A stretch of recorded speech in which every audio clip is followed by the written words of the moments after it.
This video contains detailed descriptions of real-life violence, murder, and forensic investigation. Viewer discretion is strongly advised. Some content may be disturbing to sensitive audiences. Please proceed with caution. On April 11, 2005, a man named Wu Jing left his home in the Kaohsiung district of Kaohsiung, Taiwan. This was notable as his entire family had grown reclusive, and nobody had seen Jing leave his household in over a month. His first act upon leaving was to approach a neighbor. Looking haggard and emaciated, he told his neighbor to call an ambulance. That was all he said. He left without telling him who the ambulance was for or even leaving behind money to pay for whatever the treatment may be. The neighbor felt uneasy for no other reason than just the fact that Jing was talking to him. Confused, the neighbor entered the Wu family home, and upon entering the living room, he was immediately struck by an absolute foul odor. Eventually, he found 28-year-old Wu Jing, their eldest daughter, lying on the ground foaming at the mouth with her body already stiff. Nobody aside from Jing was in the home. In a panic, the neighbor quickly called the police, who then called an ambulance, but it was too late. Jing was dead at the scene. When Jing was examined at the hospital, they determined she had been dead for 2 days, and the cause of death was hardly natural. Her body was covered in bruises and burned scars from incense sticks, while her mouth, esophagus, and stomach were all filled with human feces. The post-mortem conducted by the hospital determined the cause of death as multiple organ failure due to prolonged starvation. The bruises, while numerous, were not severe enough to cause death, and bizarrely, some but not all of them seemed to be self-inflicted. Nobody arrived to claim her body, and the hospital was unable to even contact Jing's family, so they finally called the police on April 13, concerned that they had likely abused Jing to the point of death and were now on the run. When the police questioned both the doctors and the neighbor who discovered Jing's body, the police found themselves quickly agreeing. What they heard about the Wu family did not look good for them. First, after moving into this home, as mentioned, nobody ever saw the two leaving until Jing went to ask for an ambulance to be called. All the wounds were unlikely to be self-inflicted, and the bruises were likely the result of somebody striking her with a hard or heavy object. The family was also fairly apathetic, Jing's lack of concern aside. Jing had been dead for 2 days before anyone did anything, and as mentioned, nobody claimed the BDOY. The police then made entry into the family home. First of all, there was a foul stench covering the entire home, and no matter which room they went to, they could not escape it. The windows had been closed and thick curtains were pulled to keep out sunlight. In addition, there is an altar in the living room, where the third prince was enshrined, as well as several unknown statues. The house was also filled with various talismans, a lot of them placed at the windows. Neighbors who saw the police pull up were quick to approach and speak with them. They said that Jing, who was in his 50s, had 3 daughters and 1 son with his wife after their marriage. The deceased, Wu Jing, was the eldest child. After graduation, he went to Taipei to work, while his 3 younger siblings lived in a townhouse with their parents and relatives. At the end of February, Jing, who had been living in Beijing, China for many years, suddenly moved back to Taiwan. Less than a month later, the whole family began to behave strangely, causing unease among the neighbors. Even the relatives who had lived with them for many years were so put off that they went no contact with them and moved away. Something the family themselves seemed to do, as they all fled to other counties and cities. After the case made the news, all 5 remaining members of the family turned themselves in at the Kaohsiung District Prosecutor's office to question Jing's relatives. When the interview began, they all said in unison, "Wu Jing is not dead, what died was the demon possessing her." Suspecting they might all be in cahoots and concocting a bizarre story to avoid responsibility, the police interrogated them all separately from one another. When questioning them, the officers noticed something odd. Each and every one of them showed signs of abuse, and all over their faces and bodies, they had the same bruises as Jing. Jing's parents were a married couple in their 50s who had lived in Kaohsiung their whole lives. They lived in a townhouse in the Kaohsiung district with their family, and because they lacked a real education, they both made their living via manual labor jobs only.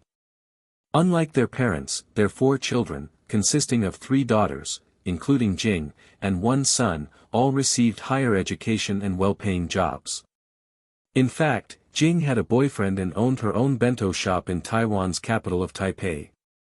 Their son worked at a factory, and their other two daughters were both nurses. All their children were between the ages of 20 to 30. According to those who knew the family, nothing was odd about them. They were a normal family, living normal lives and didn't make any enemies with their neighbors. The only thing of note was how they were superstitious, and even then, Taiwan is a superstitious society, so that still wasn't too noteworthy initially. A shrine was kept in the living room year-round, and it was said that they worshipped the third Prince Neza regularly. In February 2005, their youngest daughter, Wu Ling, went up to her mother, Wu Yang, and said that she was not Ling but rather the third prince possessing her body. Then she said, "Your eldest daughter Wu Jing is facing a great disaster. If nothing is done, her life is in danger. She must return to Kaohsiung before February 28, only by returning can she survive." The entire family immediately headed to Taipei so they could find Jing. Once Wang reached Jing in the city, she told her, "A spirit has possessed your sister. The third prince says you are facing a great catastrophe." As mentioned, the family was very superstitious, so Jing believed her instantly, dropped everything and returned to Kaohsiung, leaving her business and boyfriend behind. Upon returning home, Jing's mental state deteriorated almost immediately. She told her family that every night she had lucid dreams, dreaming of being sexually assaulted, and would scream, "Someone is trying to harm me." Because of these dreams, she only slept during the daytime when the others were still awake. To try and help Jing, she was taken to many shrines and altars in the mountains to meditate, and eventually, the family called in a Taoist priest to perform a spiritual cleansing. Nothing came of this, so the nightmares continued, and Jing's appearance grew more disheveled. Because of her condition, Jing's other siblings returned to their old home so they too could help and find a way to exorcise the evil spirits from their eldest sister. In early March, Jing suddenly received a phone call. Nobody knows who called, but after she hung up, Jing started proclaiming herself to be Guanyin Bodhisattva, using a human host to travel to Earth. Around the same time, Jing began to self-harm and repeatedly hit herself with a broom. Around the same time, every other member of the family claimed to be a different deity possessing their body. Shan said he was the Jade Emperor. Their mother, Wang Ying, claimed to be the Queen Mother of the West. The second daughter, Wu Qian, said she was one of the 7 fairies, and the only son believed he was Master Jigong. The family believed that their house contained large amounts of demonic energy and that these deities were possessing their bodies to help combat the demons lurking within their residence. Once a family member was possessed by a deity, they would claim that others carried karmic obstacles and needed to be beaten to drive away the evil spirits. And from early March to April, that is exactly what the entire family banded together to do to one another. First, they all fought each other, believing their entire family to be carrying demonic energy, and that violent force was needed to suppress the evil. Every day from morning to night for an entire month, they threw glutinous rice and salt at each other to exorcise ghosts, got into fights and would brandish weapons and beat each other with brooms, mops, canes, crutches, and even the ancestral tablets from the shrine in the living room. They would only stop when they were too exhausted to continue. With each passing day, it would only escalate, and now the family were stabbing each other with lit incense sticks. Jing had suffered the brunt of their psychosis. As Jing was the first one to show symptoms and the first to claim possession, it was believed the evil plaguing the family was strongest within her. She was beaten the most severely, forbidden from eating after noon, wasn't allowed to drink anything but water, and could sleep for only 4 or 5 hours a day. Meanwhile, the entire family began changing their behavior past the abuse.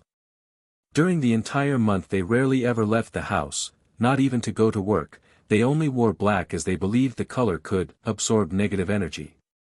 When they weren't wearing the clothes, they hung the black clothes over the balcony to serve the same purpose.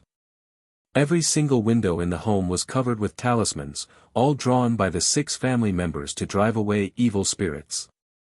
They also often burned gold paper at the door of their house. The talismans covered the windows so thoroughly that those on the outside could not see anything going on inside the home. But that didn't mean their neighbors didn't know what was happening. They could still hear what they were shouting and knew their mental states were deteriorating. This is how we know the family is telling the truth about what they all did to each other. They often heard loud stomping and shouting from upstairs in the middle of the night saying, "Kick him, hit him." One time, Sean actually did leave his house and approached one of his neighbor's doors. This was well into the family's breakdown, so the neighbor never went to greet him. But they could hear Sean speaking nonsense and displaying his typical behavior, claiming he was possessed by a deity and was the Jade Emperor, saying, "Everyone is guilty." Sean then returned to his home and was seen lying on the doorstep, and one of his daughters opened the door to start attacking him and shouting, "Beat, beat, beat."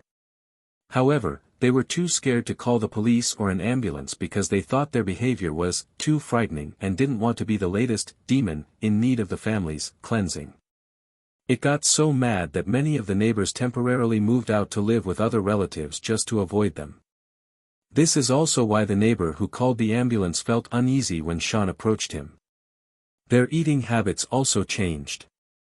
They refused to eat ordinary food since they believed that demons had contaminated the food. The only normal thing they consumed was water that they had cleansed with their talismans. So what did they consume instead? They smeared each other with feces and urine and even forced each other to ingest each other's feces.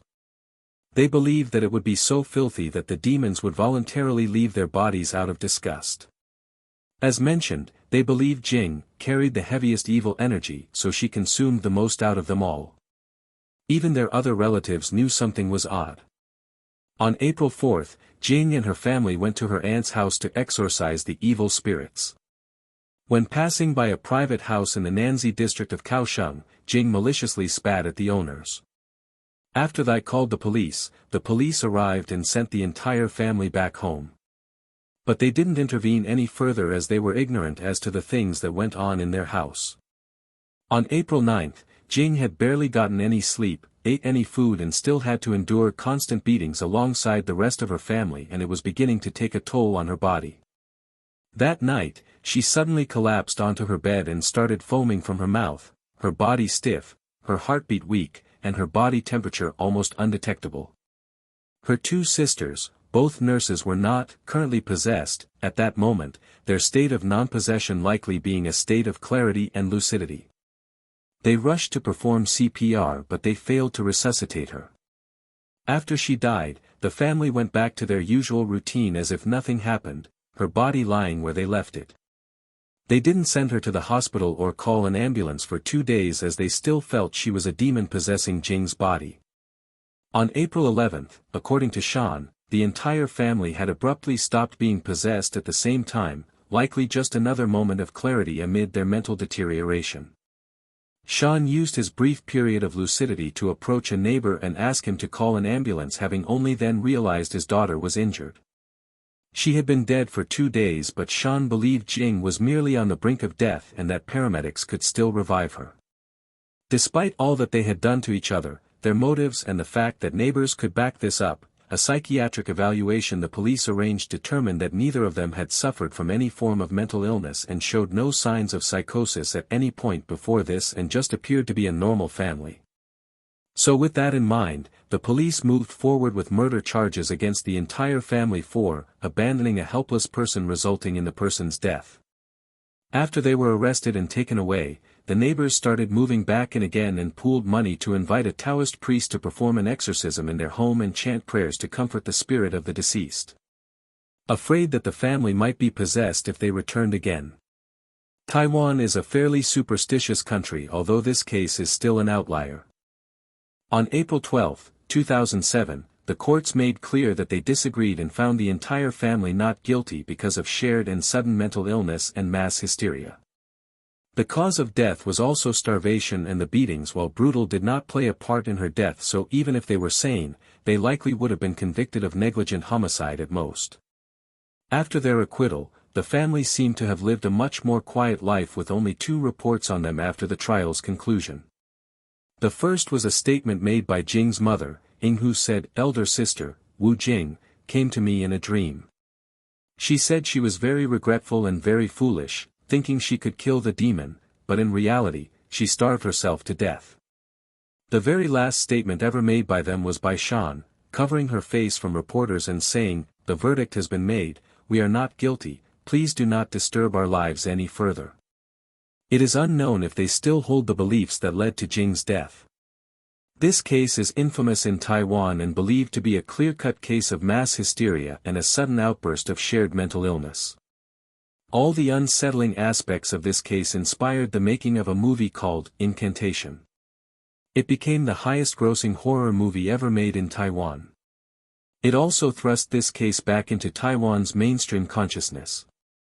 If this story shocked you, made you think, or opened your eyes to the dangers of mass hysteria and blind belief, please don't forget to like, share, and subscribe. Your support helps us keep bringing stories like this to light, real cases, real people, real consequences. And remember, truth is often stranger, and far darker, than fiction.